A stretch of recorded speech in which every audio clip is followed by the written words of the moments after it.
Hello friends, welcome to our channel Eknowledgehub। जमीक आपण मैंने अलरेडी जानते जो मैंने आम सहित जोड़ी होते आमर पॉलिटर सेशन चली even ancient history already complete हो जाइए। ओडिशार एनसेंट हिस्ट्री एवं आम प्रोवाइड आपको कर सारी। ओडिशार मीडिया भैल हिस्ट्री आगू आस कंप्यूटर क्लास गुड़िक आसूँ जो थे कि MCQ डिस्कसन हम मैराथन टाइप क्लास रही। देन आपण आउ गोटे भी जिनस आम मैंने आपको जनाऊँ जे ए सप्ताह जो करंट अफेयर्स टी थिला वीकली करंट अफेयर्स जोटा आम प्रोवाइड करार सेटा आम प्रोवाइड करूँ जस्ट बिकज आम डायरेक्ट मंथली करंट अफेयर्स टी आने जाऊँ जोटा कि most probably April first week भितर आम प्रोवाइड करदेबू। आदे आम कंपाइलेसन नहीं जाइछु सब मार्च मसर टोटाल माने नेशनल लेवल इंटरनेशनल ओडिशार सब प्रकार लोकेशन न्यूज अपॉइंटमेंट सब रो मैगजीन टी प्रॉपर हिसाब से आपको प्रोवाइड करा जीवो। सो आपण मैंने सेटा को देखिपारे आगू को आसूची। तो आज आम डिस्कसन करिया जाऊे पॉलिटी सेशन पॉलिटीर supreme court high court subordinate court तीनोटी आज डिस्कसन करिया जाऊे। मे भी टी सेशन टी लेंदी हो पारे। सो आपण मैंने धैर्य सहित देखूँ कारण आगू जेहेतु एग्जाम आमर भी फोकस अच्छी केते शीघ्र सिलेबस सारिबा बट सिलेबस सारिबार मीन आमर नुहे जे आमर कंटेंट को डाइल्यूट करवा आम कंटेंट जमी प्रोवाइड करूँ बेस्ट कंटेंट आपन प्रोवाइड करूँ। सो आपण मैंने क्लास को एंजॉय करूँ। सो जो मैंने आज नुआ जोड़ी होती आपड़ चाहते आम सहित जोड़ापी यहाँ आमर टेलीग्राम चैनल आपड़ जोड़ी हो पारे जोटि आप PDF पाइपर। यहाँ आम इंस्टाग्राम चैनल यहाँ आम WhatsApp channel number T WhatsApp रे मत मेसेज करें हाय मेसेज कले आपड़ यही टाइप्र डेली करेन्ट अफेयर्स गुड़िक पाइपर। यहाँ आम इंस्टाग्राम देखु ये डेली करेन्ट अफेयर्स सहित जो वीडियो गुड़िक अच्छी तार सर्ट गुड़िक आकार पड़े न्यूज गुड़िक पड़े। सो डेरी करवानी स्टार्ट करदे। सुप्रीम कोर्ट तो प्रथम सुप्रीम कोर्ट जदि कहवा आमर जो आज का डेट सुप्रीम कोर्ट अवस्थित सेटा जनवरी 28 1950 इनागोरेसन होता। यहाँ जो आगुरी जो government of India act 1935 Masih federal court T थिला फेडरल कोर्ट जोटा कि इंडिया थिला एस्टाब्लिश होता को चेंज करागला कौन सुप्रीम कोर्ट हिसाब से। देन 124 आर्टिकल 147 आर्टिकल आर्टिकल तक मन रखु कारण आर्टिकल तक ही एग्जाम आसो। पार्ट 5 ऑफ द कॉन्स्टिट्यूशन रे सुप्रीम कोर्ट विषय मेंशन अच्छी पावर सुप्रीम कोर्ट रो केमती अपॉइंटमेंट केमती हम सुप्रीम कोर्ट जज मान रिमूवाल केमती प्रोसेस ए सब विषय आपण मानकू से प्रोवाइड कराई आर्टिकल 124 147 भितर। देन कह apex of the judicial system of India apex कौन पे कारण सुप्रीम कोर्ट सबूर हेड कहुए से कहुए सर्वोच्च न्यायालय। सर्वोच्च न्यायालय कह रिजन है सबू कोर्टर हाएस्ट जदि हाएस्ट कोर्ट जदि कह तो सेटा कह सुप्रीम कोर्ट को। देन जदि जजेस मानकर कथा कहबा then consist of chief justice 33 जजेस ओरिजिनली 7+1 माने टोटाल 8 जन थिले। एबे वर्तमान कौन 34 जजेस सेटा को मन रखु। तो टोटाल जदि जजेस मान संख्या कहवा 34 बट एठी लेखा हो CJI माने आम चीफ जस्टिस ऑफ इंडिया जी थे +33। सो आपड़ यहाँ को ये बेस हेनी यहाँ को लेकिन 33 ना 34 तो 34 total but J chief justice को अलग लिखा हो 33 जजेस लिखा हो। एक्चुअली ओरिजिनली कहवा ओरिजिनली 7+1 माने 8 जन को मेंशन थिला। धीरे धीरे धीरे बढ़ा हो कारण जेहेतु आमर लोक संख्या बढ़ुची केस संख्या बढ़ुची तो से जजेस मान संख्या भी बढ़े। तो अपॉइंटमेंट केमती हुए जजेस मान जदि आपण मैंने पचारे एबे जदि कह कॉलेजियम सिस्टम रो एबे वर्तमान अपॉइंटमेंट होउची किंतु सुप्रीम कोर्ट अक्टोबर 16 2025 सरी गोटे माने कह लैंडमार्क जजमेंट देते जो थे कि NJSC कौन ना नेशनल जुडिशियल अपॉइंटमेंट कमिशन। तो आपन कहे सर यहाँ कौन तो या विषय आम आगू को पढ़ा जाऊे जोटा कि NJSC माने जदि कहबा गोटे बॉडी तैयारी होता जो थे कि बोथ एग्जीक्यूटिव आउ जुडिशियरी दुई जन जाक माने मिसिकी गोटे कमिटी तैयारी होता जोटा कि से अपॉइंट करिया जाऊे जजेस मानू तो यहीटा 99th आमेंडमेंट आसीथिला जोटा कि 2014 आसीथिला सेटा स्क्वाश करदेला सुप्रीम कोर्ट कहीं स्क्वाश कला यहाँ को कहि क्वाश कर रिजन कौन तो यहाँ कटागला एवं बर्तमान कॉलेजियम सिस्टम अच्छी जोटा कि अपॉइंटमेंट कर जजेस मान सुप्रीम कोर्ट यहाँ कराला तो कारण यहाँ को अनकन्स्टिट्यूशनल कहगला कौटा को एनजेएससी को अनकन्स्टिट्यूशनल कहगला तो आप मन रखु यहाँ आम आगे पढ़ा तो नेक्स्ट जो देखा कॉलेजियम सिस्टम तो कॉलेजियम सिस्टम कौन प्रथम तो कॉलेजियम सिस्टम कहले यहाँ गोटे जज मानकर गोटे बॉडी बॉडी माने दी तीन जज गोटे जब बसुन कहुए कॉलेजियम से गोटे किसी कह सीनियर मोस्ट जज मैंने ही बसवे चीफ जस्टिस सहित सीनियर मोस्ट जज मैंने बसते से डिसाइड करेंगे जे ए भितर क्यों कैंडिडेट जज होगापी आम उपयुक्त तो सी जो रेकमेंडेशन टी देवे सेटा प्रेसिडेंट मानवा मैंडेटरी बट ताकू नहीं कि बहुत सारा केस अच्छी तो आम पढ़ा बट आग आम देखीदे कॉलेजियम सिस्टम तो सीनियर मोस्ट जज of the supreme court is appointed as the chief justice of India और तो यहाँ आप जानते जी सब सीनियरिटी से ही चीफ जस्टिस ऑफ इंडिया ही अपॉइंटमेंट हुई देन अदर जजेस अपॉइंटेड बाय द प्रेसिडेंट को द्वारा अपॉइंटमेंट होती कंसल्टेशन विथ क्या सहित चीफ जस्टिस को जदि आप कंसल्ट करना अपॉइंटमेंट हो पारे देन अदर जजेस ऑफ द सुप्रीम कोर्ट तो केवल चीफ जस्टिस नुहे चीफ जस्टिस सहित अदर चीफ जस्टिस माने जो जस्टिस माने था अंडर जो जज माने था सीनियर मोस्ट जज माने सहित कथा हुआ तो से सहित अलग अलग कथा हुआ सी गोटे बॉडी अच्छी जोटा को आप कॉलेजियम सिस्टम भी कहते तो इन ए लैंडमार्क जजमेंट जो supreme court advocates on the record association versus union of India case 1993 सेठी माने केस रे दिया जाउची जे chief justice opinion in appointment on the जजेस of the supreme court in the appointment and transfer of the जजेस of the high court shall enjoy primacy तो यहाँ को आप जब इजिली बुझे सार माने पिला माने आमर कहि पारंती जे हेटा सार कौन एटा टिके माने बेसी हेक्टिक लगुच वार्ड गुड़िक तो मुझे ये जन दूसरी जे एक्चुअली जो ये केस टी दिखाई यहाँ आप इजिली मन रखिए यहाँ थर्ड सेकेंड जज केस तो आप कह सेकेंड जज केस ये जो केस ना टी है supreme court advocate on record association versus union of India 1993 तो केस है यही जो अपॉइंटमेंट को लेकिन चारोटी केस होता फर्स्ट जज केस सेकेंड जज केस थर्ड जज केस फोर्थ जज केस तो जदि कहे आपण मैंने राइट कर दिखाँ गोटे जगह जदि नोट पेन रखिंट लिखि दिंतु तो फास्ट है फास्ट जज केस जोटा कि 1982 रे होता मो पाखे जेहेतु टैबलेट क्लास कर सो राइटिंग टी अबागिया रही सो आपण मैंने लिखिदेटा बेटर हम 1982 रे फास्ट जज केस है जो थे कहगला जो कंसल्टेशन लिखाई जे प्रेसिडेंट अपॉइंटमेंट करने पूर्व कंसल्टेशन करेंगे तो ये कंसल्टेशनटा मैंडेटरी नुहे तो ये मैंडेटरी नुहे माने कौन कहगला ताले चीफ जस्टिस जो आपन को एडवाइस टी देइथिबे कि रिकमेंडेशन टी देइथिबे सेटा को आपण चाहिए ताकू लागू करें न चाहिए आपण मनरू आउ जन को जज करेंगे तो या द्वारा कौन है ना एग्जीक्यूटिव पाखक पावर पड़ेगा अपॉइंटमेंट पाई then second judgement case second जज केस है जोटा कि 1993 जोटा कि ये मेंशन होची तो ये एक्चुअली कॉलेजियम सिस्टम रो माने कह जाय परिबा आविष्कार हला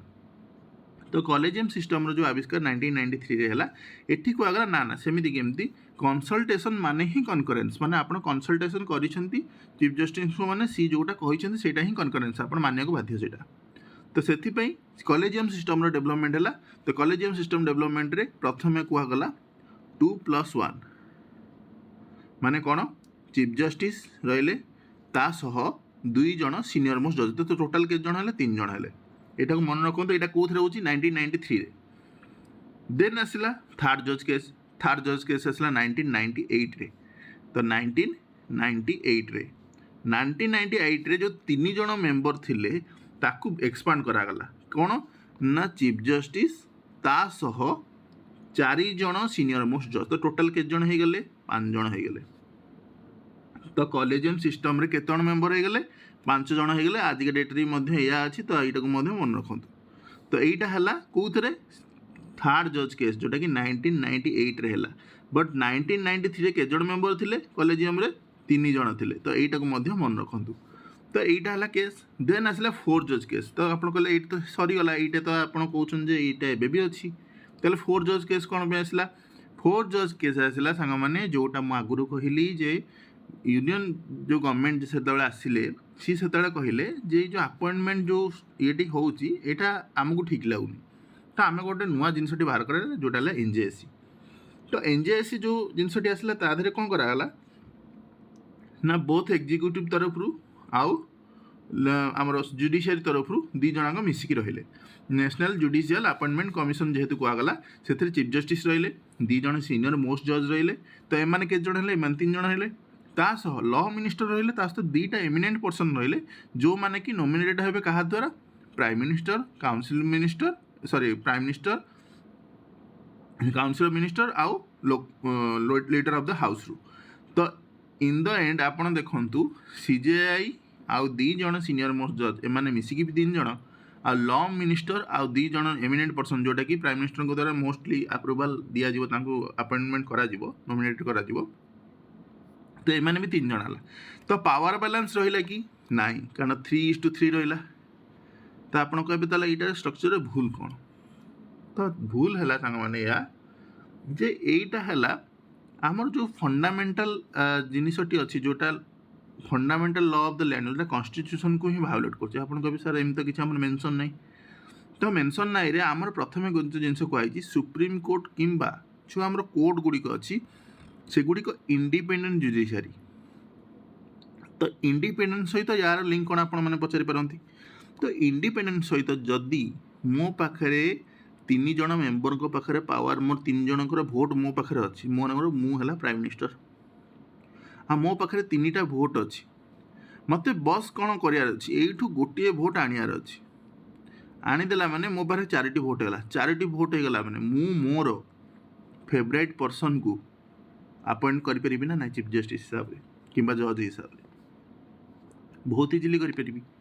ତାହେଲେ ସିଏ ଯେଉଁ ମୁଁ ଯାହାକୁ ଆପଏଣ୍ଟମେଣ୍ଟ କରିବି, ସିଏ ଯେତେବେଳେ ଚିଫ୍ ଜଷ୍ଟିସ୍ ହେବେ ତାଙ୍କର ବାୟସନେସ୍ଟି କାହା ପ୍ରତି ରହିବ? ଯେହେତୁ ମୁଁ କରିଛି, ସିଏ ସବୁବେଳେ ମୋ ପ୍ରତି ଫେଭରେବୁଲ୍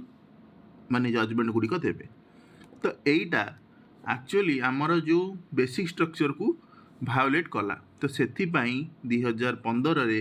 ଯେଉଁଟା 4 ଜଜ୍ କେସ୍ ହେଲା, ସେଇଟାକୁ NJSCକୁ ଅନକନଷ୍ଟିଟ୍ୟୁସନାଲ୍ କିମ୍ବା ଇଲିଗାଲ୍ କୁହାଗଲା। ଆଉ ଯେହେତୁ ଏଇଟା ଭାଓଲେଟ୍ କରୁଛି ବେସିକ୍ ଷ୍ଟ୍ରକ୍ଚର ଡକ୍ଟ୍ରାଇନ୍କୁ, ସେଥିପାଇଁ ଏଇଟାକୁ ଷ୍ଟ୍ରକ୍ ଡାଉନ୍ ମଧ୍ୟ କରାଗଲା। ତ ଏବେକା କଣ୍ଡିସନ୍ ଏଇଆ, ଯେଉଁଟାକି 1998ରେ ଥିଲା 1+4 ମାନେ 1ରେ ହେଲା CJI chief justice of India, ତା ସହିତ 4 ସିନିୟର ମୋଷ୍ଟ ଜଜ୍ ମିଶିକି ଗୋଟେ କଲେଜିୟମ୍ ଅଛି। ସେ କଲେଜିୟମ୍ ଯେଉଁଟା ମନେକର 5 ଜଣ ଅଛନ୍ତି, ତ ଗୋଟେ ଜାଗାରେ 3 ଜଣ କହିବେ, ଗୋଟେ ପଟେ 2 ଜଣ କହିବେ, ଯେଉଁଟା ମେଜରିଟି ହେବ, ମେଜରିଟି ଯେଉଁ ଲୋକକୁ କହିବେ ସେଇ ଲୋକକୁ ହିଁ ଜଜ୍ ହିସାବରେ ଆପଏଣ୍ଟମେଣ୍ଟ କରିବେ ପ୍ରେସିଡେଣ୍ଟ। ତ ଏଇଟା ହେଲା ଆମର ପ୍ରୋସିଜର ଆଜିକା ଡେଟ୍ରେ। ଦେନ୍ କ୍ୱାଲିଫିକେସନ୍ କ'ଣ? କ୍ୱାଲିଫିକେସନ୍ ମେନସନ୍ ଅଛି ଗୋଟିଏ ଜିନିଷ, ମେନ୍ ଯଦି କହିବା ସିଟିଜେନ୍ ଅଫ୍ ଇଣ୍ଡିଆ। ମେନ୍ ଯଦି ଆପଣ ଦେଖିବେ, ଇଏ ହେଲା ଜଜ୍ ଅଫ୍ ହାଇକୋର୍ଟ ଥିବେ 5 ବର୍ଷ ପାଇଁ, ଅର୍ ଆଡ଼ଭୋକେଟ୍ ଅଫ୍ ହାଇକୋର୍ଟ ଥିବେ ଆଟଲିଷ୍ଟ 10 ବର୍ଷ ପାଇଁ, ଅର୍ ପ୍ରେସିଡେଣ୍ଟଙ୍କ ନଜରରେ ଡିଷ୍ଟିଂଗୁଇଶ୍ଡ ଜୁରିଷ୍ଟ ଥିବେ କଣ୍ଟ୍ରିର। ତ ଏଇଟା ତ ମୋଷ୍ଟଲି ହୁଏନି, ମୋଷ୍ଟଲି ସେ ହାଇକୋର୍ଟର ଜଜ୍ ଥିବେ ଅର୍ ହାଇକୋର୍ଟର ଆଡ଼ଭୋକେଟ୍ ଥିବ 10 ବର୍ଷର, ତାହେଲେ ଯାଇକି ତାଙ୍କୁ ଆପଏଣ୍ଟମେଣ୍ଟ କରାଯାଇପାରିବ ଜଜ୍ ହିସାବରେ। Then constitution has not prescribe minimum age for appointment as ଜଜ୍ ଅଫ୍ ସୁପ୍ରିମକୋର୍ଟ। ଏଇଟାକୁ ମଧ୍ୟ ମନେ ରଖନ୍ତୁ। ଦେନ୍ ଆସିବା ଓଥ୍ ଆଉ ଟେନ୍ୟୁର୍ ଆଉ ସ୍ୟାଲାରୀ। ତ ପ୍ରଥମେ ଓଥ୍ ଓବିୟସଲି ପ୍ରେସିଡେଣ୍ଟଙ୍କ ଦ୍ୱାରା ନିଆଯିବ। ପ୍ରେସିଡେଣ୍ଟଙ୍କ ଗ୍ରହଣରେ ଉପସ୍ଥିତିରେ ଓଥ୍ ନେବେ। ଚିଫ୍ ଜଷ୍ଟିସ୍ ଅଫ୍ ଇଣ୍ଡିଆ ବି ସେ ତାଙ୍କ ଆଗରେ, ଜଜ୍ ବି ତାଙ୍କରି ଆଗରେ। Then constitution has not fixed tenure of a ଜଜ୍ ଅଫ୍ ଦ ସୁପ୍ରିମକୋର୍ଟ। ତ କୌଣସି ଜାଗାରେ ଯଦି ଆପଣଙ୍କୁ ପଚରା ହୁଏ ଯେ 65 ଇୟର୍ ଯେଉଁ ହେଲା ତାଙ୍କର ଟେନ୍ୟୁର୍ କି ମାନେ 65 ଇୟର୍ ପର୍ଯ୍ୟନ୍ତ, ତାହେଲେ ସେଇଟା ହେଲା ନା, କୌଣସି ପ୍ରକାର ଫିକ୍ସେସନ୍ ରଖାଯାଇନି ଟେନ୍ୟୁର୍ ପାଇଁ। କିନ୍ତୁ ଚିଫ୍ ଜଷ୍ଟିସ୍ ହୁଅନ୍ତୁ କିମ୍ବା ଜଜେସ୍ ମାନେ ହୁଅନ୍ତୁ, 65 ଇୟର୍ ପର୍ଯ୍ୟନ୍ତ ସେମାନେ ହୋଲ୍ଡ କରିପାରିବେ। ତ ବେଳେବେଳେ କୋଶ୍ଚିନ୍ ଏମିତି ଆପଣଙ୍କୁ ଆସିପାରେ ଯେଉଁଠିକି ଆପଣମାନେ ବି କୋଶ୍ଚିନ୍ ଯେତେବେଳେ ସେ ବୁଲେଇକି କୋଶ୍ଚିନ୍ ଯଦି ପଚାରିବେ ଆପଣଙ୍କୁ ମାନେ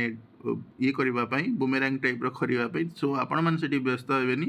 ଟିକେ ମାଇଣ୍ଡ ରିଲାକ୍ସ କରି ଯେତେବେଳେ ଦେଖିବେ କୋଶ୍ଚିନ୍ଟାକୁ 2 ଥର ପଢ଼ିବେ। ତ ପ୍ରଥମେ କୌଣସି ପ୍ରକାର ଟେନ୍ୟୁର୍ ଫିକ୍ସ କରାଯାଇ ନାହିଁ। किंतु होल्ड करेंगे ऑफिस को केते दिन पर्यंत 65 इयर्स अटेंड करवा पर्यंत। तो यही जिनस जो हाईकोर्ट को जी आप देखिए से लिखाई तो 62 इयर्स पर्यंत। देन जदि रेजिग्नेशन देवे ओबियसली क्या देवे प्रेसिडेंट को देवे कारण चीफ जस्टिस ऑफ इंडिया को दिजावन यहाँ मन रखु जब गोटे जज चाहिए चीफ जस्टिस ऑफ इंडिया को नुहे जड़े प्रेसिडेंट को ही दे पारे। Then can be removed by a president on the recommendation of the parliament after retirement a जज of supreme court cannot plead or act before any authority. यहाँ मन रखु ये बंद आप समस्त बुझीपारे आशा रखुच्छी। देन नेक्स्ट को जीवा सैलरी को। सैलरी विषय ओबियसली से टाइम टू टाइम पार्लियामेंट रे डिसाइड हुए तासह they cannot be varied into their disadvantages after their appointment except during financial emergency. ता माने एतिकी मन रखु फाइनेंशियल इमरजेंसी को छाड़ीदे मनकर नेशनल इमरजेंसी अच्छी तो नेशनल इमरजेंसी हो जदि माने नेशनल इमरजेंसी होउची कि प्रेसिडेंट जदि किसी इमरजेंसी डिक्लेयर करछुंती से टाइम रे आपणकर तांकर आउ कहर जदि सैलरी आप काटि पारंतु बट यांकर सैलरी कटिबनी। ये चीफ जस्टिस आज का डेट रे 2,80,000 पर मंथ पाउछंती आउ अदर जजेस माने 2,50,000 पर मंथ पाउछंती बट डाटा वेरी करे केतले सैलरी तांकर जदि हाइक होबो सेटा कथा मध्ये ये नै इटा जस्ट बेसिक सैलरी जोटा हम कहूची। देन आसीबा रिमूवाल जदि कहबा जदि लोकसभा इंट्रोड्यूसन माने होची जदि तांको अगेंस्ट जदि गोटे बिलटे जे आम ए जज को रिमूव करने चाहूँ सॉरी देन आपण को एटलिस्ट 100 जन मेंबर कर साइन दरकार किंतु जदि राज्यसभा केस रे होची ताहले आपण को एटलिस्ट 50 मेंबर्स दरकार कारण लोकसभा जेहेतु संख्या अधिक जेहेतु लोक माने सीट रो संख्या अधिक से हिसाब से 100 दिखाई। राज्यसभा सीट जदि अपेक्षाकृत कम से 50 जन मेंबर पाई जदि रेजुलेशन सपोर्ट करागला मेजोरिटी मेंबरशिप केमिति ना total membership of both houses by 2/3 majority of the members present and voting. तो से कष्ट प्रोसीजर यहाँ को करवा बहुत इजी नुहे 2/3 मेजोरिटी जदि अच्छी मेंबर्स प्रेजेंट और वोटिंग जी लोक अच्छा मेंबर्स मैंने प्रेजेंट अच्छा वोटिंग कर तार 2/3 मान 3 भाग 2 भाग देन जाकि सेटा को जीव माने क्या पाखक पास होगा प्रेसिडेंट पाखक तार प्रेसिडेंट इश्यू करेंगे रिमूवाल ऑर्डर। तो यही जो मेजोरिटी को कौन कहुए एब्सोल्यूट मेजोरिटी यहाँ को मन रखु 2/3 बेले बेले पचारबनी 2/3 प्रेजेंट एंड वोटिंग न पचारिक आपको एग्जाम में पचारदेव क्यों मेजोरिटी एब्सोल्यूट इफेक्टिव सिंपल और नॉन माने नॉन ऑफ द अबव। तो आपड़ से एब्सोल्यूट मेजोरिटी को मन रखिए। देन ग्राउंड कौन अच्छी तो ग्राउंड रे सेमिति किसी प्रॉपर हिसाब से मेंशन नहीं केवल 2टा जिनस लिखाई प्रूव्ड मिसबिहेवियर और इनकैपेसिटी। देन जजेस of inquiry act regulates the procedure relating the removal of the जज ऑफ द सुप्रीम कोर्ट। तो ये जो एक्ट रे मेंशन है केमिति रिमूवल करा जाए तो प्रोसीजर टाक आपण मैंने बुझीपारे जदि जो मैंने नेक्स्ट जदि बुझीपार नथिबे ताले एटा को मध्य देखि परिबे यादरे आपण माने इन्फोग्राफिक्स टी दिया है जहाँफल आपण मैंने यहाँ इजिली मध्य बुझीपारे स्टेप 1 कौन स्टेप 2 कौन स्टेप 3 कौन स्टेप 4 कौन देन स्टेप 5 कौन। देन जीवा it is interesting to know that no judge of the Supreme Court has been removed so far। तो जो प्रोसेसटा आप देखिले सेमिति हिसाब से आज पर्यंत कहीं भी आम सुप्रीम कोर्ट रु क्या माने माने कढ़ा जाए ना एमती रिमूवाल के क्या करा जाए। Then first and the only case of impeachment is that the justice of V Ramaswami of the supreme court 1991-93 though the committee found him guilty or of misbehavior he could not be removed as the impeachment motion was defeated in the Lok Sabha।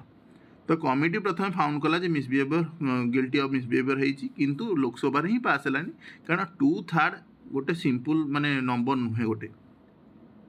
आपड़ जदि 500 member present भी अच्छा तार 2/3 है बेलू भी बहुत अधिक संख्या हो तो सेतिकी संख्या से सरकार पाखे थिबा माने नेक्स्ट टू इम्पॉसिबल थाए सो सेटा मध्य पास होबार पॉसिबिलिटी न थाए। देन इंडिपेंडेंस ऑफ जज एगुड़िक आम कौटू जानूचे एक्चुअली जज मानकर इंडिपेंडेंस अच्छी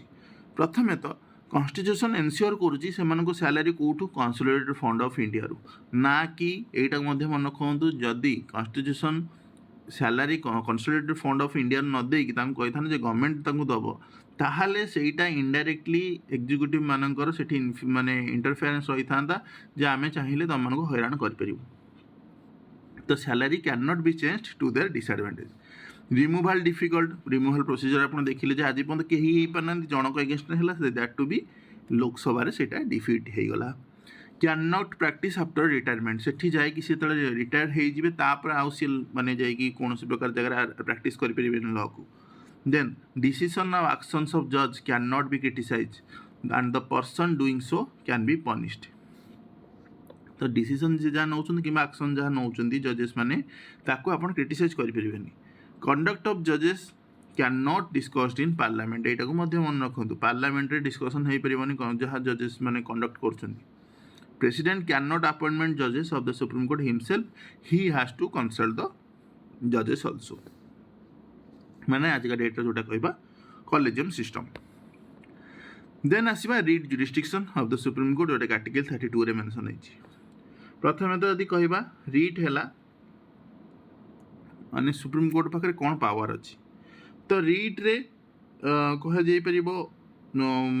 जो थी मैंने सुप्रीम कोर्ट पाखे जो पावर अच्छी देखा गोटे ओरिजिनल जुरिस्डिक्शन गोटे रीड जुरिस्डिक्शन गोटे अपीलेट जुरिस्डिक्शन गोटे रिव्यू पावर आ गोटे एडवाइजरी जुरिस्डिक्शन तो या धरे से मेंशन है मोस्ट प्रोबेबली एटा मेंशन है जुरिस्डिक्शन जो सबुतक अच्छी ना मैं मेंशन है सो मुझे कहीदे तो प्रथम तो आसो ओरिजिनल जुरिस्डिक्शन जोटा कि आर्टिकल 131 में मेंशन है लिखिदेवे तो आप भल हम ओरिजिनल जुरिस्डिक्शन जोटिकी मन कर गोटे स्टेट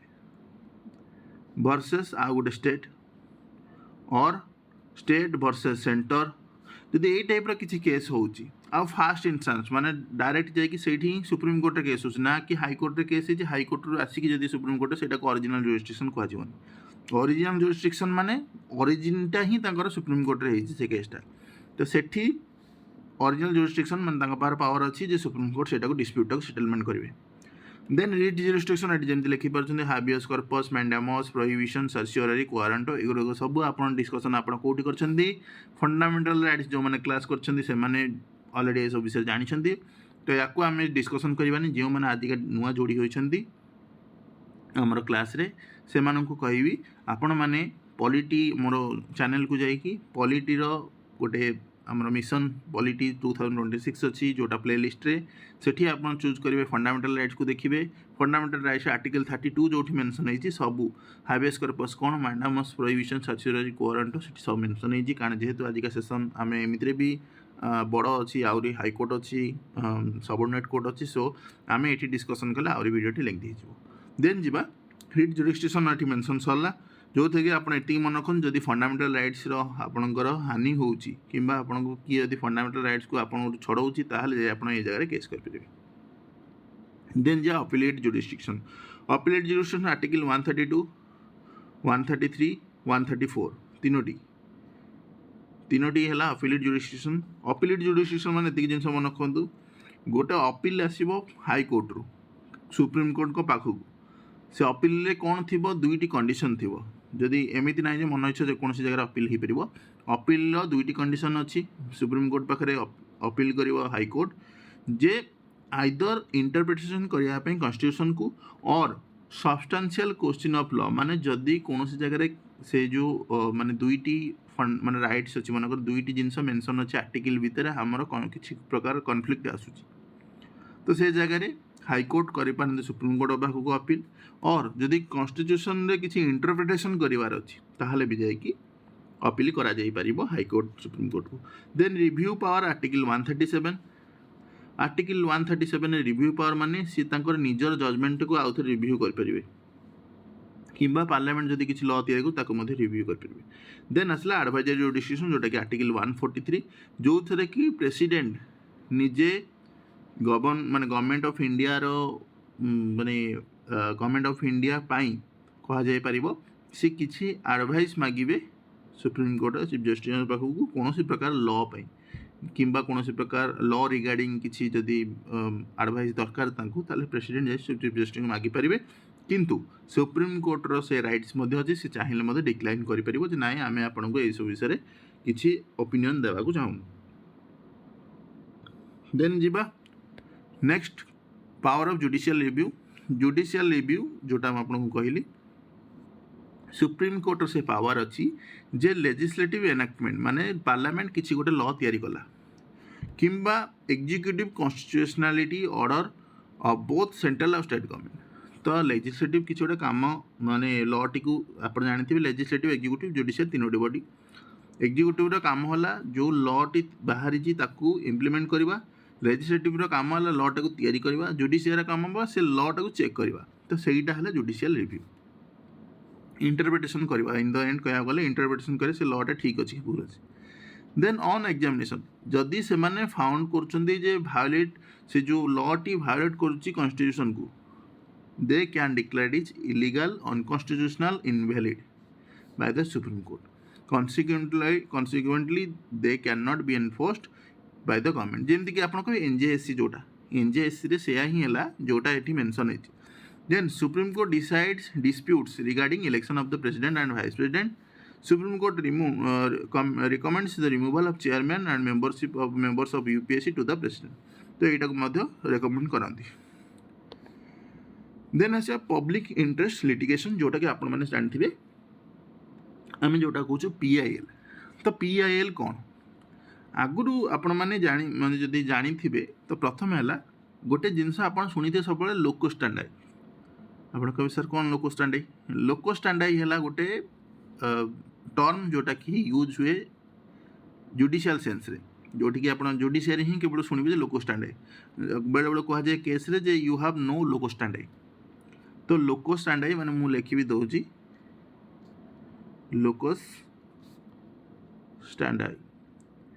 माने आपणकर कौन एथिरे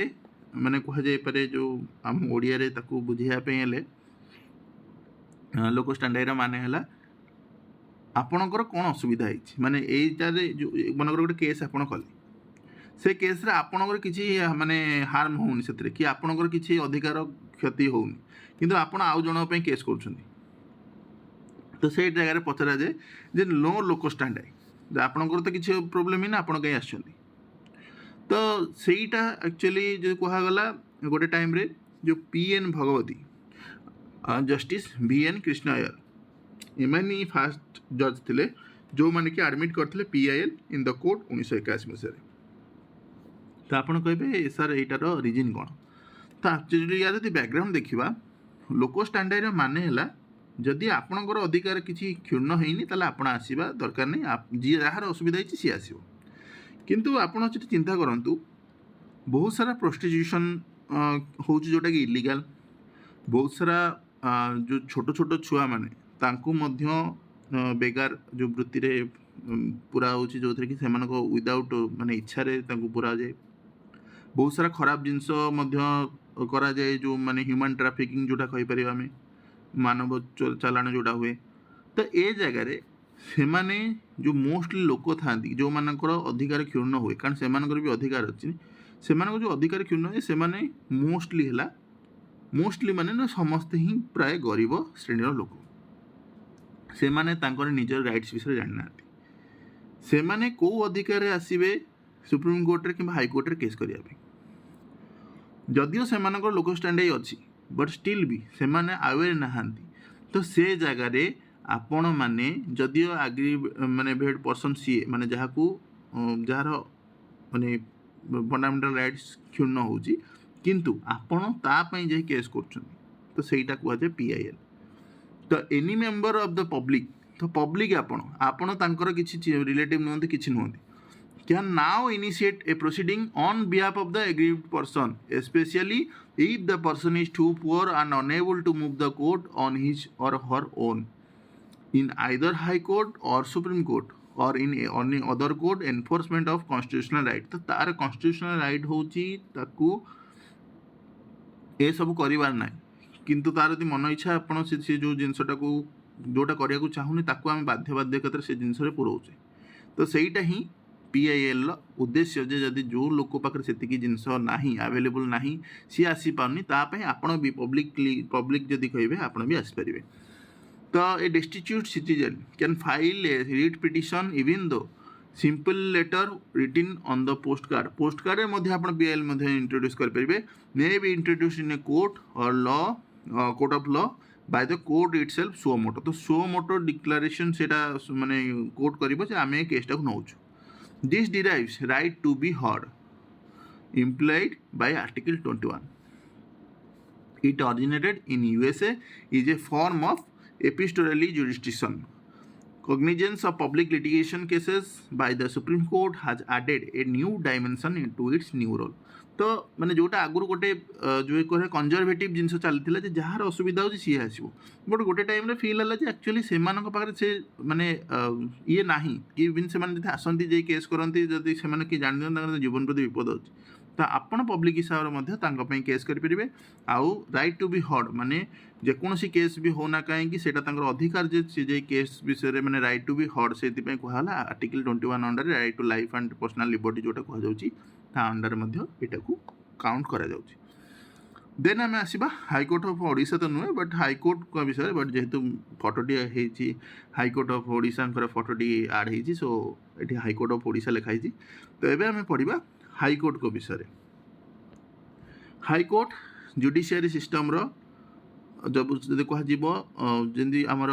स्टेट कंट्री गोटे नेशनल नेशन तले बहुत सारा डिवाइड होता है स्टेट हिसाब से सेमती सुप्रीम कोर्ट अंडर रे कहि परिबा आमे बहुत सारा कोर्ट देखि पारे जोटा कहै हाई कोर्ट। तो judiciary in a state consist of high court और and a hierarchy of subordinate courts. तो कोर्ट डिवीजन जेमती होता है जदि कहि पारे आगो सुप्रीम कोर्ट थाए तापर हाई कोर्ट थाए तापर सबऑर्डिनेट कोर्ट थाए। तो जेतले ए जो आमे देखिले supreme court high court subordinate court या कहै डॉक्ट्रिन ऑफ प्रेसिडेंस माने जेहेतु आपण तलू को आसबे डिसीजनटा आपणकर बाइंडिंग सुप्रीम कोर्टर डिसीजन हाई कोर्ट पर बाइंडिंग हाई कोर्टर डिसीजन सबऑर्डिनेट कोर्ट्स पर माने बाइंडिंग। तो institution of high court originated in 1862 when the high courts were set up at Calcutta Bombay Madras. तो 1862 माने इंडिपेंडेंस आगुरु ही ये सब जिनस मेंशन थिला। 1866 रे फोर्थ हाई कोर्ट एस्टाब्लिश है इलाहाबाद रे। एरा जनरल नॉलेज पर्सपेक्टिव रे इंपोर्टेंट जदि केतल क्वेश्चन जदि पचार दे पे। Then Constitution of India provides a high court for each state, but the 7th Amendment of Act 1956 authorized the Parliament to establish a common high court for two or more states of and a union territory। माने कौन प्रथमे कहुची जे आगो constitution mention थिला जे high court प्रति state रहा दरकार किंतु गोटे टाइम फील है जे एक्चुअली बहुत छोट छोट जगार रिप्रेजेंटेशन गोटे हाईकोर्ट करिया अपेक्षा दुईटी माने जगह को माने कहि पारे दुईटी स्टेट हो किंबा गोटे स्टेट ता सहित किसी यूनियन टेरिटरी किंबा दुईटा स्टेट ता सहित यूनियन टेरिटरी गोटे एटा को ऐड करिके गोटे हाईकोर्ट आमे करि परिया। एटा ला कोथरा ऐड हैला 7th कॉन्स्टिट्यूशनल अमेंडमेंट 1956 रो। तो आर्टिकल 214 और 231 जोटा कि सेटा पार्ट 5 रे थिला एटा ला पार्ट 6 रे कॉन्स्टिट्यूशन डील कर हाई कोर्ट रो सब प्रोविजन गुड़िक। प्रेजेंटली जदि कहबा 25टी हाई कोर्ट अच्छी एटा को मध्य मन रखु आउ दिल्ली आउ जम्मू काश्मीर यही दुईटी ही केवल माने यूटी जोठी की हाई कोर्ट अच्छी ता निजर आउ कौन यूटी रे माने जोटा यूनियन टेरिटरी जे आपण माने हाई कोर्ट पाइबेनी बाकी सब यूनियन टेरिटरी किसी को गोटे स्टेट रो माने जुरिस्डिक्शन से आसुछंदी। Then consist of chief justice and other such judges are appointed by the president। तो सेटा को प्रेसिडेंट ही ये करते अपॉइंटमेंट करती चीफ जस्टिस को अदर जजेस मान को ये सेम जिनस मैक्सिमम जिनस सेम ही जिनस जहाँ कॉलेजियम सिस्टम एठी मध्य सेठी भी जमद same. The Constitution, unlike in the case of Supreme Court, does not fix any maximum number of the judges for a high court. It is in the hands of the president। तो यहाँ को मध्य मन रखु जो number T से जो 34 जन थिले 33 + 1 माने चीफ जस्टिस प्लस 33 जजेस एठी सेमती किछि नाही फिक्स हेनी किछि एटा प्रेसिडेंट को ऊपर डिपेंड करे जदि सेठी केस रो पेंडेंसी अधिक अछि किंबा ता जुरिस्डिक्शन बढ़ुची बहुत सारा लोक संख्या पॉपुलेशन बढ़ुची तो से जगह रे प्रेसिडेंट चूज कर परिबे जेहेतु केस गुडी को अधिक हो तो एठी जजेस मानकर अपॉइंटमेंट अधिक करिया दरकार। देन अपॉइंटमेंट ऑफ जज तो अपॉइंटमेंट ऑफ जज सेम जिनस या से किसी मेंशन करनी जहाँ जिनस अच्छी 2015 से स्क्वाश करागला एनजेएससी को देन कॉलेजियम सिस्टम अपॉइंटमेंट है जोटा कि आडप्टेड है 1993 रे जो कौन सेकेंड जजमेंट केस देन है 1998 रे थर्ड जजेस केस जोटा कि चीफ जस्टिस ऑफ इंडिया माने से चीफ जस्टिस ऑफ इंडिया जगह chief justice plus 4 senior most जजेस तो सेम जिनस देन आसिया क्वालिफिकेशन सेठी जो मेंशन होता same things must be a citizen एठी किंतु कहगला advocate of a high court और 2 such courts in succession for at least 10 years और should have judicial office in India for a period of at least 10 years तो either 10 वर्ष सी कौन प्रकार high court हो कि दुईटी कोर्ट अच्छी मनकर एठी हाईकोर्ट आ गोटे सेठा हाईकोर्ट दुईटी हाईकोर्ट को 10 वर्ष अच्छा एडवोकेट ता सहित जुडिशियल ऑफिस ऑफ इंडिया रे 10 वर्ष पर्यंत काम कर the constitution has not prescribed minimum age for appointment same genus more over unlike in the case of Supreme Court the constitution make no provision for appointment of distinguished jurist as the judge of a high court एटा मध्ये मन रखन सेठी जो distinguished jurist 3 number point रे थिला qualification रो एठी ए जिंस mention नाही the chief justice can appointment ad hoc judges in the high court with a tenure of not more than 2 years ad hoc माने temporary basis रे तो टेम्पोरारी से दुई माने वर्ष कह जाउची कंसेंट कहार निया जो ओबियसली प्रेसिडेंट को निया जो important aspect is they should be qualified to do so तो एमती ना जे जहाँ को मन इच्छा आडहक जज से ही जज थे जी कि माने माने कॉलेजियम सिस्टम कहला जे यही लोक को आम 2 वर्ष अपॉइंटमेंट करवा देन जीवा नेक्स्ट ओथ आउ टेन्योर ऑफ सैलरी तो ओथ सेठी नौथिले कि प्रेसिडेंट को द्वारा एठी नेबे कि obviously governor of the state then constitution has not fixed in tenure same things एठी किंतु अंटिल ही एज जो एज टी कह 62 years किंतु आगुरु थिला 60 years सेटा कहगला 62 years 15 कॉन्स्टिट्यूशनल अमेंडमेंट 1960 तो सेटा डायरेक्ट 65 थिला सुप्रीम कोर्ट रे एठी किंतु ओरिजिनल थिला 62 को करागला बढ़ाला यहाँ 15 कॉन्स्टिट्यूशनल अमेंडमेंट जोटा कि 1963 रेजिग्नेशन देवे ये गोटे ट्रिक अच्छी रेजिग्नेशन आप क्वेश्चन पचे दे पारे गवर्नर को देवे कारण ओथ जेहेतु गवर्नर दौरान रेजिग्नेशन गवर्नर को देवे तो ना सांग मैंने रेजिग्नेशन से ही प्रेसिडेंट को ही देवे देन रिमूव किए कर से ही प्रेसिडेंट ही करेंगे same procedure recommendation of the parliament ना कि recommendation of the state legislature तो यहाँ को मन रखु भैकेट जदि ऑफिस अच्छी when is appointed as a जज of the supreme court when is transferred to another high court the salaries allowance privileges and other माने पेंशन जो गुड़ी अच्छी जज एगुड़िक पार्लियामेंट डिसाइड कर ना कि स्टेट लेजिस्लेचर एगुड़िक टिके मन रखु जेहेतु क्वेश्चन बेले बेले आपन को यही सब टाइप ट्रिक क्वेश्चन पचारदेव आपण मैंने बावड़ार जदि ओवर कॉन्फिडेंस भी हो जे ये चीफ जस्टिस केस जब सुप्रीम कोर्ट केस जेहेतु पार्लियामेंट करते तो ओबियसली स्टेट जेहेतु केस आसची स्टेट हाई कोर्ट जज मानकर केस रे सबू आम स्टेट लेजिस्लेचर कर स्टेट लेजिस्लेचर पाखे किसी पावर ना ये सब रिलेटेड सो यहाँ को मन रखु तो चीफ जस्टिस 2,50,000 2,25,000 पर मंथ यहाँ मे बी भूल होता है पारे ये गोटे चेक कर दिंतु मुझे ये करनी डबल चेक करनी देन है सैलरीज अलाउंस जज कर यहाँ से consolidated fund of the state यहाँ मन रखु सेठी थिला कंसोलिडेटेड फंड ऑफ इंडिया एठी है consolidated fund of state then retired chief justice जजेस are entitled to 50% of their last drawn salary as monthly pension यहाँ आप इंपोर्टेंट नुहे then their pension is charge from consolidated fund of India not the state एटी देखो आपंकर जो time आप job अच्छे से टाइम आप पाइले कंसोलिडेटेड फंड ऑफ स्टेट रु किंतु पेंशन जोटा पाइबे सेटा कंसोलिडेटेड फंड ऑफ इंडिया रो पाइबे ना कि कंसोलिडेटेड फंड ऑफ स्टेट रो पाइबे तो यहाँ को मन रखु देन ट्रांसफर ऑफ जजेस तो ट्रांसफर जो हम प्रेसिडेंट ही करेंगे ट्रांसफर गोटे हाई कोर्ट रू आउ गोटे हाई कोर्ट को क्या द्वारा consultation with chief justice of India मन इच्छा करें ना 1977 रे सुप्रीम कोर्ट रूल कले ट्रांसफर ऑफ हाई कोर्ट जजेस could be resorted to only exceptional measure only in public interest not by way of punishment posting जोटा कि आपण माने आईएएस मानकर होंतु कि आईपीएस मानकर होंतु से मानक बळे एठी पनिशमेंट पोस्टिंग नाही जदि पब्लिक इंटरेस्ट किसी हार्म होची ताले एक्सेप्शनल मेजर हिसाब से सेटा करा जाई परिबो किंतु मन इच्छा आप पनिशमेंट पोस्टिंग आप देपारे कारण ये गोटे यहाँ इंडिपेंडेंट बॉडी यहाँ देन 1998 रे सुप्रीम कोर्ट ओपिनियन कले in case of transfer of high court the जजेस the chief justice of India should consult in addition collegium for 4 senior most जजेस of the supreme court and chief justice of the 2 high court याकर मध्य opinion नियाजिवो खाली chief justice of India consultation को नियाजिवो नै एबे बर्तन को गला 1977 ने कहगला चीफ माने तुम पनिशमेंट पोस्टिंग दे पार 1998 रे कहला जे कॉलेजियम जोटा हम 4 सीनियर मोस्ट चीफ जस्टिस को सहित तासह chief justice of the 2 high court जो 2 हाई कोर्ट माने किए जो हाई कोर्ट रू से जाउछंती आ जो हाई कोर्ट को से आसुछंती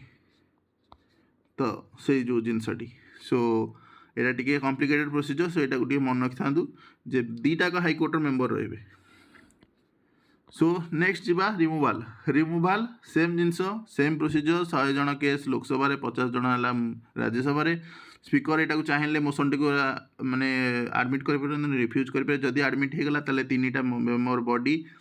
कमिटी यहाँ करेंगे जे चार्ज इन्वेस्टिगेट करेंगे जदि इन्वेस्टिगेट से गिल्टी फाउंड होउछंती ताहाले से जीव प्रोसीजर है क्या पार्लियामेंट बॉडी पाखु अच्छा जो कमिटी अच्छी से पढ़ी नथिले ठीक कही दूची कमिटी रे चीफ जस्टिस थांती और जज of the supreme court chief justice of high court रहिबे तास्ते डिस्टिंग्विश्ड ज्यूरिस्ट रहिबे ए जो कमिटी ही investigation करिवो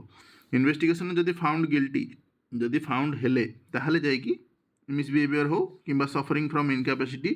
house can take consideration for motion तो मोशन रे सेठी 2/3 मेजॉरिटी देखा जिवो देन हला फाइनली प्रेसिडेंट पास कर order T removing of the such जजेस तो जी जज को ना रही से सेम जिनस हाई कोर्ट आज पर्यंत भी सेमती कौन जज रिमूवाल है द कंडक्ट ऑफ जजेस of high court cannot be discussed in parliament accept A motion for the removal of ए जज तो जो टाइम रिमूवाल हम से टाइम कंडक्ट केमती अच्छी से डिस्कसन हो पार बट नॉर्मल केस रे केबे हो पार ना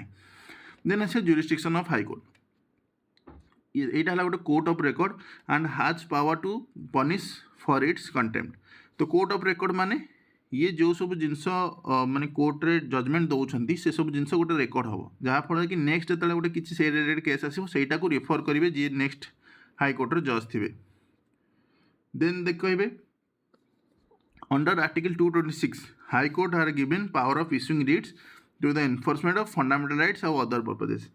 तो आर्टिकल 226 रे जो रिट इश्यू पाई पावर है जो writ jurisdiction article is larger for high court as compare to supreme court कौन पाई कारण रिट जुरिस्डिक्शन आपन देखिले जति फंडामेंटल राइट्स आपनकर हट हेची ताहले आपन जाई परिबे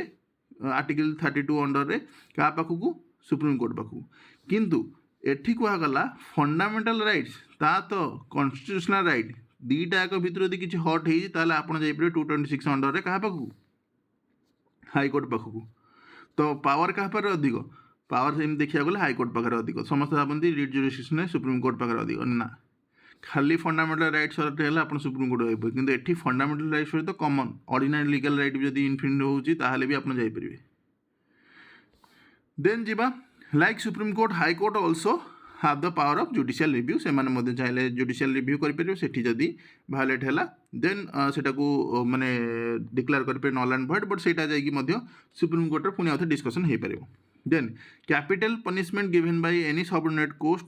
must be confirm by the concern high court जब सबऑर्डिनेट कोर्ट किसी कैपिटल पनिशमेंट दौरान ताहले ता पूर्व से डिस्कशन करिवार कन्फर्म करिवार अछि जे हाई कोर्ट सहित जे सेटा को माने जोटा करूछन सेटा ठीक कि नै तापर जाइए से पनिशमेंट दे परिबे देन देखा supervises the working of all subordinate court obviously subordinate court रो जो बिजनेस गुड़ी केमी चली तार रेगुलेशन गुड़िक एगुड़ा सब आर्टिकल 227 अंडर रे हाई कोर्ट को ही पावर दी बाकी आपण मानक यहाँ प्रोवाइड करिछि कौन ना जो जो जगह मुझे कहली ना गोटे गोटे हाई कोर्ट पाखे 2-3 जगार जुरिस्डिक्शन अच्छे जमीक कि कोलकाता हाई कोर्ट को देखो कोलकाता हाई कोर्ट को वेस्ट बेंगल ठीक अच्छे किंतु अंडमान और निकोबार आइलैंड रो जुरिस्डिक्शन कोलकाता हाई कोर्ट पाखे अच्छी गुवाहाटी हाईकोर्ट गुवाहाटी हाईकोर्ट कहार आसाम कैपिटल गुवाहाटी किंतु अरुणाचल प्रदेश मिजोराम नागालैंड ता सह माने आसाम सह और 3टी स्टेट रो जुरिस्डिक्शन ता पार अच्छी ओडिशा हाईकोर्ट आमर केवल ओडिशा अच्छे यहाँ मन रखु बाकी पंजाब हरियाणा हाईकोर्ट देखिए चंडीगढ़ अच्छी हरियाणा पंजाब अच्छी देन देखिपारे केरला हाइकोर्ट केरल लाक्षाद्वीप माने ये अच्छी पाखे जुरिस्डिक्शन अच्छी। देन देखिपर दिल्ली किंतु केवल Delhi national capital of Delhi तार जुरिस्डिक्शन से। चेन्नई हाइकोर्ट पौंडीचेरी तमिलनाडु दुईटा जगह अच्छी। सो एगुड़िक टिके एक्स्ट्रा पॉइंट आप चाहिए मतलब देखिपारे। ईयर ऑफ एस्टाब्लिशमेंट यहाँ एत इंपोर्टाट नुहे तो यहाँ चाहिए स्किप करेंगे। देन सुप्रीम कोर्ट और हाईकोर्ट भितर आपण मैंने देखिपारे कौन कौन तार भितर सिमिलारिटी अच्छी कौन कौन जिनस देखिपारे डिफरेन्स अच्छी। यहाँ को आम अलरेडी डिस्कसन कर सारी जे कौन कौन ये अच्छी आपको डबल डिस्कसन करा कि नीड ना। देन जीवा सबऑर्डिनेट कोर्ट उपरकू। सबऑर्डिनेट कोर्ट जोटा कि हाईकोर्टर तले कहुपर जोटा थाए से सबऑर्डिनेट कोर्ट। तो कोर्टर स्ट्रक्चर यदि देखिए प्रथम सुप्रीम कोर्ट आसो, देन हाईकोर्ट आसो, देन आसो डिस्ट्रिक्ट और सेशन कोर्ट जोटा। देन यार सेम जदि देखा ट्रिब्यूनल कोर्ट ट्रिब्यूनल जोटा बस से सेम लेवल। देन यहाँ गोटे सिविल थाए, गोटे चीफ जुडिशियल मैजिस्ट्रेट को था, सिविल जज था, एपटे चीफ जुडिशियल मैजिस्ट्रेट था। तो origination of subordinate court through out the country general uniform. सब जगह प्राय सेम थाए। गोटे जगह सिविल थाए आ गोटे क्रिमिनाल थाए। क्रिमिनाल केस माने जहाँ मर्डर फर्डर है सीटा क्रिमिनाल केस। सिविल माने जोटा घर बाड़ी जदि किसी जिनस कि डाउरी केस सब जगह तो सिविल केस जेहेतु माने जोटी केवल डेथ होची किंबा चोरी होची रेप होची मर्डर होची सब जिनस क्रिमिनाल केस रे जाउची। आ बाकी सब तो सिविल जीवो। घर बाड़ी मामला हो माने जमी जमा मामला हो ये सब civil case. Then highest court in district is the court and criminal case the district judge. The court decide किसी जगह मेंशन है मे भी लेखाटी टाइप है। when the judge decides civil case he is called the district judge. when he deals the criminal case he is called session judge. तो जज जोटा को माने जदि जोटा को सिविल केस यदि हैंडल करें डिस्ट्रिक्ट जज को जाए और जी क्रिमिनल केस को हैंडल करें सेशन जज को जाए। द डिस्ट्रिक्ट जज is appointed by the governor in consultation with the chief justice of high court. यहाँ टे लेखाटी मेंशन भूल अच्छी। तो chief justice of high court जी अच्छा कंसल्टेशन में गवर्नर अपॉइंटमेंट करेंगे क्या डिस्ट्रिक्ट जज मान को। देन डिस्ट्रिक्ट जज बोथ जुडिशियल और एडमिनिस्ट्रेटिव पावर पाखे अच्छी। सुपरवाइजरी पावर अच्छी over all subordinate court in the district. Appeals against his order and judgement lie to the high court. Then session जजेस जो मैंने अच्छा से पावर अच्छी कौन सेंटेंस देवाई including life imprisonment capital punishment. However capital punishment केवल से दि जाए जो कन्फर्मेशन आसो क्या द्वारा हाईकोर्ट को द्वारा वेदर दिस इज अपील और नॉट। अपील था कि न था आपण मैंने हाईकोर्ट रू जब ऑर्डर न पाई मैंने कन्फर्मेशन न पाई आप लाइफ इम्प्रिजमेंट दे पारे ना capital punishment sorry life imprisonment दे पारे। Below the district and session court stands the court of subordinate judges on the civil side and the court of chief judicial magistrate on the criminal side. The subordinate judge exercise unlimited pecuniary jurisdiction over civil suits. माने आपण माने जो कौन प्रकार jurisdiction माने जो money related जो jurisdiction गुड़िक से गुड़िक subordinate judge को अंडर जाउची। Then chief judicial magistrate decides criminal cases which are punishable with imprisonment for a term of 7 years. At the lowest level सब तल लेवल यदि सिविल साइड यदि कहवा गोटे थे court of Munsif and on the criminal side court of judiciary magistrate.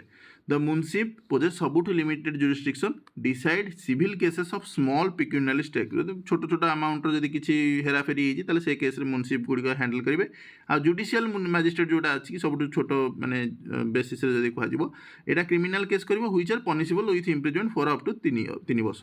माने यहाँ hardly 3 वर्ष पर्यंत रखिए जोटा कि यहाँ हार्डली 7 वर्ष रखिए। तो यहाँ टी सब लोएस्ट लेवल या आउ टे अपर लेवल यहाँ आउ टे अपर लेवल आ डिस्ट्रिक्ट जज सब ऊपर। सो आशा करुँच भिडियोटी पसंद आसो। भिडियोटी पसंद आसते सांग लाइक करूँ शेयर करूँ आपण मैंने सांग सहित आप सब्सक्राइब करूँ जो मैंने नुआ जो मैंने आम चैनल सहित जोड़ी होगा चाहते प्रथम तो सब्सक्राइब बटन में क्लिक करूँ तो बेल आइकन को क्लिक करूँ आ यही नंबर रे गोटे मेसेज करूँ ताफल आप चैनल जोड़ी हो पारे डेली करंट अफेयर आप मॉर्निंग रे पाइपर सहित सब इंपोर्टेंट अपडेट पाइपर। तो रोचे सांग मैंने धन्यवाद।